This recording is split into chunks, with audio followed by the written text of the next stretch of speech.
There was no plan to connect these things, but I love connecting things. Oh, you do, for sure. Like knowing where things came from, but also source material coming from a book. I thoroughly enjoyed the most recent release of The Hunger Games, The Ballad of Songbirds Snakes. Oh. What? Where is that? You mean a movie? It was in the theater, and it's now available on StarZ. And I'm probably the only one subscribing to StarZ. StarZ? Right, yeah, I know. I kind of need StarZ. I check in every 2 months. I'm like, none of those shows and none of your new movies. Okay, I'll get back to you. And that's the only place it's playing? Currently, that's where it's streaming. That's the old school style of, all right.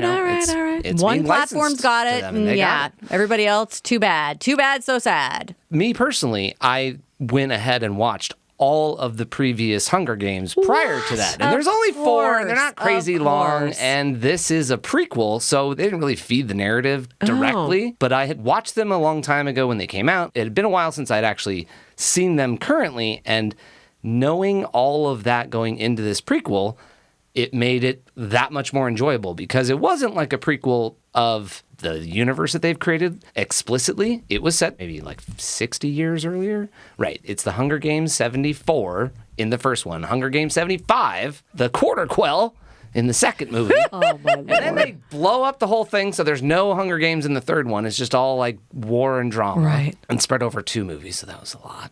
But you never really get this backstory that they're giving you in this. They don't really give you why there's 12 districts, why there's the capital, why there's a president that's in charge. They tell you we're punishing them for some war 1 billion years ago, 75 years ago, that we're still punishing them for, and, we're in charge and we're doing it. And their fashion is out of control in those movies.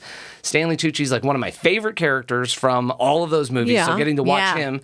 And then there's no, Hunger Games in the third and the fourth one, so then there's no reason to have Stanley in it. So he's only in the first 2. No, didn't he do an interview? There's He looked very stressed. But there's no, ha, ha, ha, ha, the Hunger Games, welcome. He doesn't get those moments with the big bright teeth. It's very sad moments. I do need you to connect, because there is a connection to the prequel movie. Flanagan. What?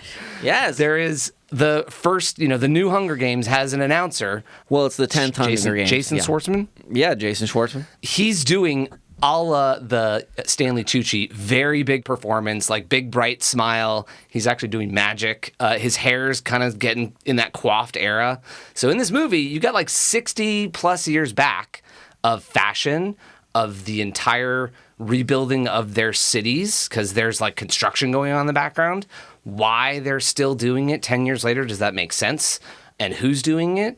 And I didn't realize this, but as I, do a little research for the podcast, it's the same director for every single one of these. Oh. Francis Lawrence is crushing it with all these, and he does a bunch of other movies.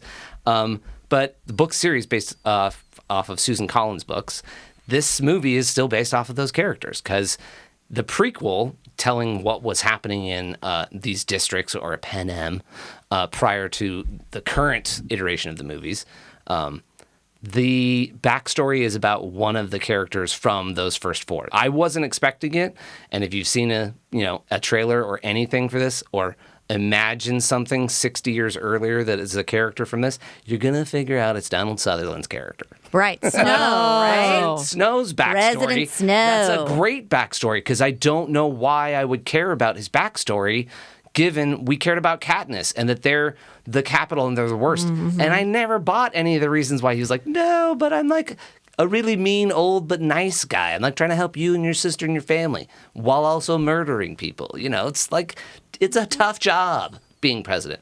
Getting his backstory, so there's some basis as to why he's corrupted by this entire world, and then further giving you maybe some reasons why Donald Sutherland's character was doing those things, but 60 years in and being the president for that, society. No, it doesn't really track that that's what that character was from this backstory, but having watched it, in that order, I brought all of his, current character, President Snow, into this and was really satisfied. They kind of gave him all of the effort and energy that they had in those first 3 with Katniss's character, that she cared about it and she was trying to save and change things, even if she didn't realize that she was going to become part of this whole political movement. Similarly, it feels like that. He's just trying to survive and live, and the way the society is designed, you're going to have to make these moves. And then, of course, they change the rules on you. And then they make him do stuff that he didn't feel like he was going to do. And then he kind of like shows up as a little bit more human than the other asshole characters. But ultimately, it was just an enjoyable prequel in a universe that you already had.